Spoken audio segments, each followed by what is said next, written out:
திறமைய உலகம் ஒவ்வொரு பார்வையில பார்க்குது. முதல்ல எப்படி பேச்சுனா சொல் பேச்சு கேட்டல் திறமைசாலி. சொல்றது அப்படியே கேட்பாங்க, கரெக்டா செய்வான், அவன் பேர் திறமைசாலி. கரெக்டா 6 மணிக்கு இதை செய், இதை 7 மணிக்கு செய். ஏன்னா அன்னைக்கு எம்ப்ளாயி காலகட்டம், லேபர் காலகட்டத்தில் நம்ம இருந்தப்ப என்ன சொல்றாங்க, சொல் பேச்சு கேட்கிறவன் திறமைசாலி. அவன்கிட்ட ஒன்று சொல்லிட்டோம்னா அவன் செஞ்சுருவான், இவன் திறமைசாலி.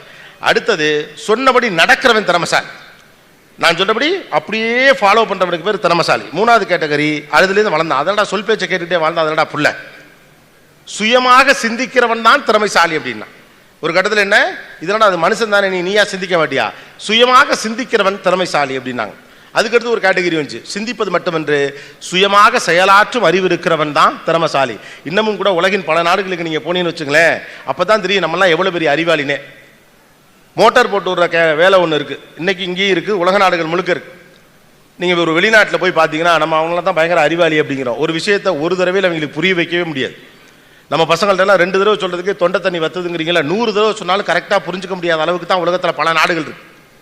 ஒன்று செஞ்சோம், பச்சை சூச்சியை போடுறா மோட்ரு ஓடும் அப்படின்னம்னா, ஒரு நாள் பச்சை சூச்சியை போட்டு அது ஓடலைன்னு வச்சுக்கலாம், ஓடலைன்னு எழுதி வச்சுட்டு போயிடுவான்.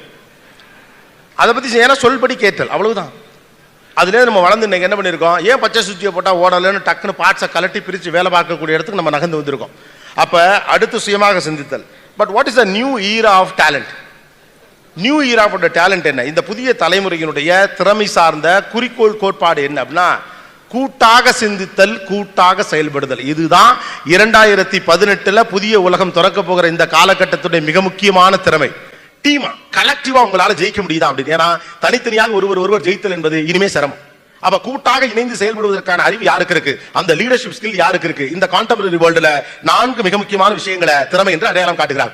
Point number 1, accepting new things. நம்மகிட்ட இருக்கக்கூடிய பெரிய சிக்கல் தான், ஒரு புதிய விஷயத்தை ஏற்றுக்கொள்வதில் நமக்கு பெரும் சிரமம் இருக்கும்.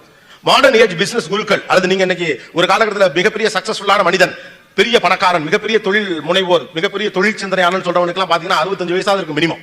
அவர் யாராவது கார்ல கையை பிடிச்சி வெளியில இறக்கணும், அந்த லெவல்ல இருந்தா தான் அவர் பெரிய பணக்காரா இருப்பார். ஆனா இன்னைக்கு உலகத்தின் பெரும் பணக்காரர்கள் யாரெல்லாம் நீங்க கவனிச்சு பாருங்க, வெரி சிம்பிள். ஒரு mark Zuckerberg is an young guy. உலகத்தில் இன்னைக்கு இருக்கக்கூடிய பெரிய பெரிய கம்பெனிகளுடைய நிறுவனங்களுடைய தலைவர்களாக இருக்கிறவர்கள், ஃபவுண்டர்களாக இருக்கிறவர்கள் மிக இளம் பிராயத்தை சேர்ந்தவராக இருக்கிறார்கள். அப்ப இன்னைக்கு வெற்றி பெறுவதற்கான சூத்திரம், திறமையினுடைய அடையாளம் என்பது மாறி இருக்கிறது. முதல் முக்கியமான விஷயம் புதியதை ஏற்றுக்கொள்வது. நமக்கு புதியதை ஏற்றுக்கொள்வதற்கு ஒரு பெரிய சைக்கிள். எந்த புதியதை நம்ம ஏற்றுக்க மாட்டோம். இன்னைக்கு மட்டும் இல்ல, அன்னையிலேருந்து அப்படிதான். கையால கூட்டி பெருக்கிட்டு இருந்தப்ப, கால்குலேட்டர் வந்தப்ப, டைனோசர் வந்த லெவலுக்கு பார்த்தாங்க, இதனே அது மனுஷன், அதே பூரா தட்டி நீங்க வருவீங்க. அடுத்ததாக டைப்ரைட்டர்கள் அடிச்சு தள்ளிக்கிட்டே இருந்தப்ப, கம்ப்யூட்டர் வந்தப்ப நம்மளால ஒத்துக்கவே முடியல. எப்ப நம்ம கம்ப்யூட்டர் ஒத்துக்கிட்டோம் தெரியுமா? இன்னும் ஒரு வாரத்துக்குள்ள கம்ப்யூட்டர் படிச்சு நீயா அந்த வேர்ட் ஃபைல டைப் படிக்கலாம், உனக்கு வேலை போயிடும் என்னைக்கு சொன்னாங்களோ அன்னைக்கு தான் நம்ம கம்ப்யூட்டர் ஒத்துக்கிட்டோம். புதியது பழையதை தள்ளும். டைப்ரைட்டர் தள்ளுறோம்ல, அதே மாதிரியே அது தள்ளும். புதியது பழையதை தள்ளும். நமக்கு எப்போதுமே புதியதை ஏற்றுக்கொள்வது பெரும் சிக்கலாக இருக்குது. கருவிகள் மட்டும் இல்ல,